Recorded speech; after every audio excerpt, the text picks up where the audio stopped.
So today I want to talk about getting the job. So if you're a freelancer, this may not necessarily apply to you, but if you're looking for an in-house position, this will definitely apply. And I do think that there's some carryover in both ways, because in many cases you might be a freelancer and you have to go in and pitch your idea to a panel, and that can be intimidating. So okay, let's tackle the job interview part first. Job interviews are hard. You get nervous. I don't care who you are. I don't care if someone says, oh, I don't get nervous in interviews. You're gonna get nervous. Even just a little bit, you're gonna get nervous. How many times can I say the word nervous? My best advice is just a couple deep breaths, try and relax, keep your body posture relaxed. These are all job interview 101 type things, but it always stands to have a good refresher. Don't chew gum. Keep your hands still, don't fidget a lot. Keep your posture upright but yet relaxed. That can help you be more relaxed.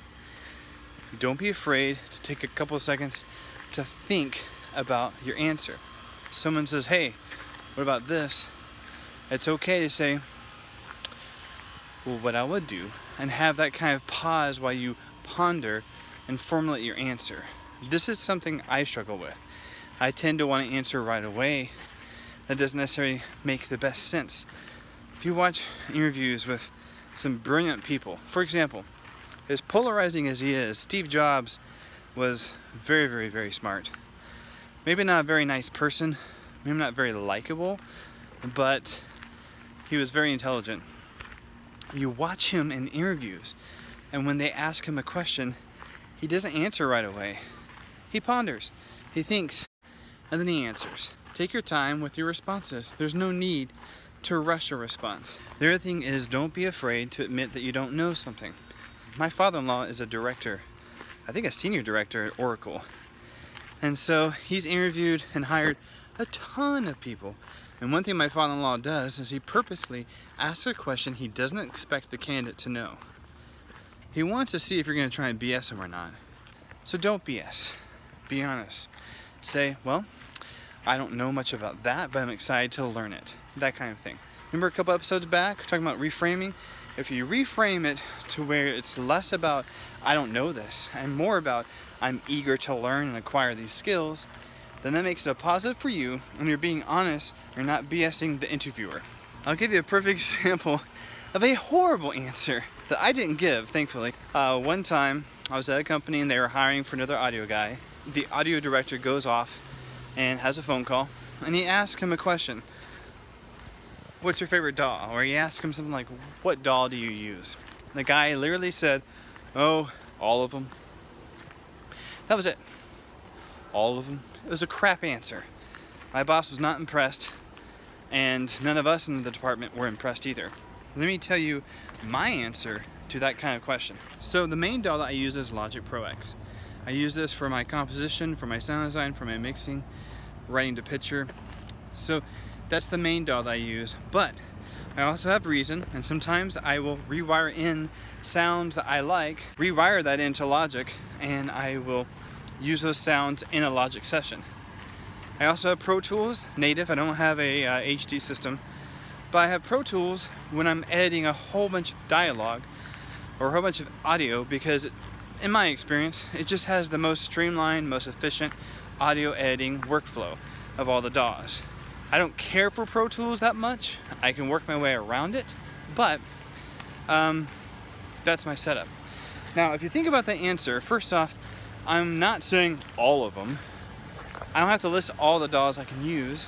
I'm also giving you some reasoning, giving you some logic, giving you some background, some inside baseball into how and why I have my DAW set up per types of tasks. Logic is great for general stuff. Reason is great for specific sounds. I also mentioned rewire, and I'm showing that I know how to do that, although it's not really that hard to do. And then finally, I mentioned Pro Tools and say for audio editing, this is my go-to. So I'm showing specific approaches and planning behind it. So don't just say, I can work with all software, because you probably can't. And also, that kind of answer doesn't show any forethought, planning, thinking, consideration for the job you're trying to do, the product you're trying to release, and the tools you're using to do that to the best of your ability. So plan for that. Work out your answers, practice your answers, write them out, practice with someone else, call me up, I'll mentor you, practice with you. But you want your answers to show, first off, you know what you're doing and that you're planning and you understand your tools and you know how best to utilize them based on the type of work you're doing. That will make you stand out. That will show so much more about you and your workflow and your methodology than just having a huge list of DAWs you can work with. I don't care if someone can just work with one DAW. If they know that DAW really, really well, then they can learn another DAW well too. That's not a huge issue, in my opinion. The rest of the stuff I could tell you is just one-on-one interviewing. Nice posture, be early, dress appropriately. You want to dress a couple levels higher than everyone else is. So for example, a lot of the game studios I worked in, most people wear shorts and t-shirts. So for a job interview, I might wear slacks and a polo tucked in, nice brown leather shoes, nice brown leather belt. I might do that. You know, I have seen people wear full suits, shirt and tie and jacket for a job interview. You can do that if you want to. In my opinion, it's kind of overkill. You know, you don't have to dress way beyond what everyone else is doing, but you do want to look like you're taking it seriously. Be early, don't chew gum, have nice hygiene, be clean shaven. I mean, facial hair is okay, but you want to make, this is a first impression. You want to make a good first impression. And then just try and relax and be yourself, you know? Don't try too hard to be funny. That's a pitfall of mine sometimes. But just try and relax and just be yourself. Show them this is who you are. Because the issue is if you go off and you make this new persona for a job interview and you sell them on that and they hire you for that and it's not who you are, and then suddenly you start being who you are, even after like a week or two, maybe a month into the job, you start being you, and it's very different from the persona that you put forth in the interview. That could be an issue. Because you have to remember, people are not only hiring you for the work that you do, they're hiring you for the person that you are. Because they want to make sure the work-life culture of the office and of the team all jives. So try and be truthful and be who you are to the best of your ability. Be relaxed. That's enough about the job interview stuff. And just don't lie. Be prepared. Have plenty of copies of your resume with you. Put copies of your resume in a nice looking portfolio type thing that you can pick up from like Office Depot or Staples, something where it looks nice and polished. Don't wear a tux or a suit. Just dress a little bit nicer than everyone else there. Be early. Another little tidbit is practice with someone if you're really nervous. Look over common questions. Practice your responses might be. I'll give you an example of a good response I did that I wasn't prepared for, but thankfully I was able to think quickly on my feet. This is when I was applying for a company that made MMO games. And the guy, who was one of the co-founders of the company, asked me, well, what MMO games do you play? Well, sweat came out on my brow because I don't play MMO games. I don't. So I kind of freaked out. The answer I gave him on the fly was, well, my computer is an audio machine, and everything I've read about, it's good to keep that machine as clean and as lean as possible. So I don't have any games on my computer, which actually was true. I didn't have any video games on my computer. I'm a console gamer, and so I explained. It makes sense for what I do and how I utilize this tool to keep it very lean, very clean, don't have a ton of programs on there. And keep in mind, this is back in 2005, 2006, so maybe things have changed in the PC world, I don't know. But yeah, but the answer I gave him was, I don't do any gaming on my PC at all. I do all my gaming on consoles. And plus, that can help me stay in the living room and hang out with my wife, and now hang out with my kids instead of being in my computer room, my studio, away from my family. So that was the answer I gave him, and he even said, that's a good response. I didn't say, none, and just leave it at that, because then he's like, well, we make MMOs, and this guy doesn't play any of the games. He has no idea about the culture. He has no idea about the history and the trends of MMOs. Do we want to hire this guy? That would become an issue. That would become a red flag for him. So I tried to reframe it. Again, there's another instance of reframing and say, well, no, I don't play MMOs, and here's why, and give them some rationale behind that. And that seemed to work out in my favor. Quick and dirty, let's talk about the audio test. The audio test is where the audio director, hiring manager can get an idea first off of how you work in a real life situation. One of the problems, one of the issues with demo reels is the fact that it's not always super clear what you did in the demo reel.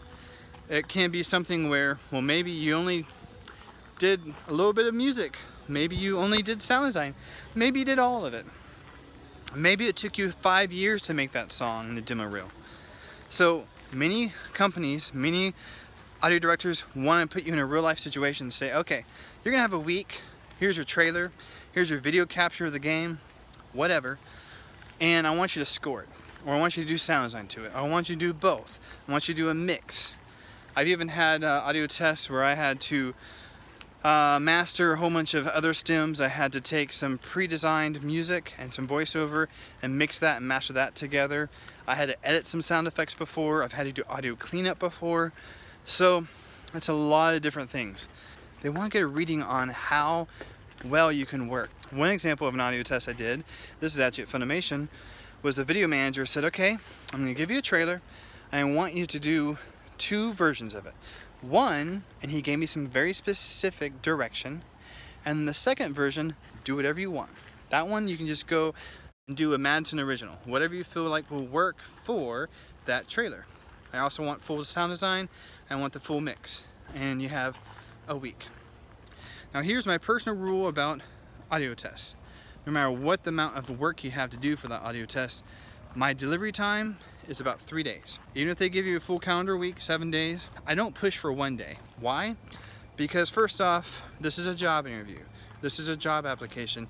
You don't want to rush it. Even if I have something done within 1 day, I'm like, okay, I want to sleep on this. I want to come back and listen to it when my ears are fresh and ready to go. I don't have any ear fatigue going on. And I want to see how well I like it. Maybe I want to make polishes. Maybe I want to make some more polish or tweak or change things. I don't deliver in 1 day, and I don't typically deliver in 2 days. But I turn everything in on the 3rd day. The reason why that works, the reason why that's important, is because it still shows the manager that you're working faster than their deadline. You don't want to work and be beyond their deadline. You don't want to be on time for the deadline, otherwise you're late. If you turn in on day 7, you're late. Sorry, you are. But you don't want to rush it and turn it in on day 2. So my rule of thumb is day 3 is a good target to shoot for. If you have any questions, any concerns that you run into during the audio test, then address those. I'll give you an example. I had not worked with LUFS, LUF. I've not worked with that scale of loudness metering on one of my audio tests. And he wanted me, the audio director wanted me to set things to a certain LUFS. I wasn't sure how to do that. At the time, not to get too personal, I was out of a job, or actually my wife was out of a job, and so I wasn't going to spend money on a plugin that would give me that scale. This is when LUFS was still pretty early. I mean, a lot of DAWs now have that as their bundled metering. Well, this is before that. So the DAW that I was using, Logic, didn't have that. Reason didn't have it. Pro Tools didn't have it. I found a bunch of plugins, but they were really expensive. So eventually I found a free one and I used that, but in my submission to the guy I said, listen, LUFS is kind of a new thing for me. I've done some research, I understand what it's trying to do and how it's different from RMS or just straight up peak. But for me, this was new, so I kind of struggled with this. I'm sorry, I did the best I could on that spot.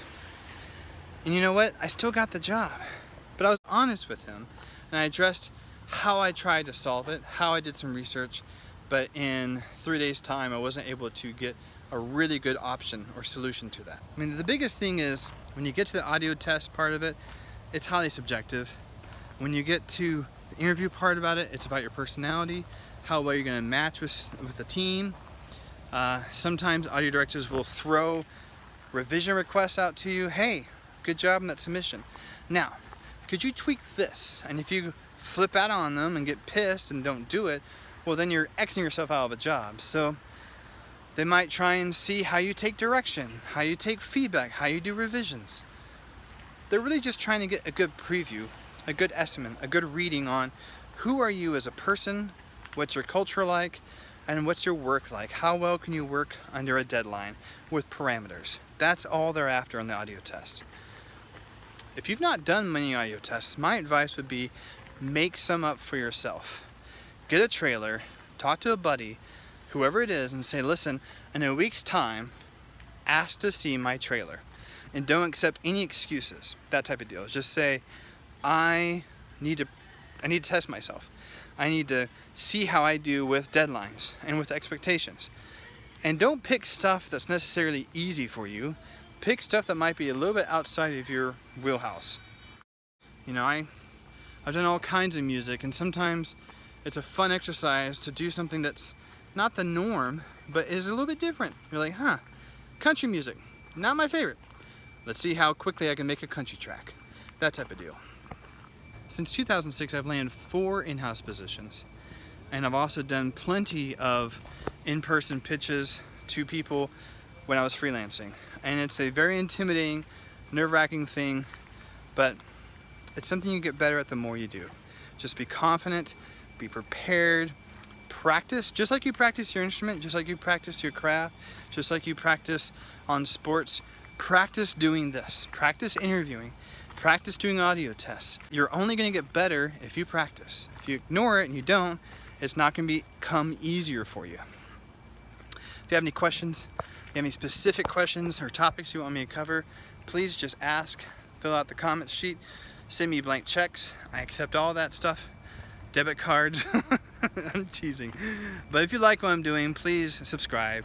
If you want to be notified about future videos, please hit the bell and check out this view. All right. Thanks so much, guys. Good luck. Why are they mowing on a day that's been mowing all day, or raining all day? Wasting my time. The advice I can give you is mainly, wow, that's like a waterfall or something. Let's see. Yeah. It's a waterfall right there. Ooh, look how pretty. Okay, get back in my mind.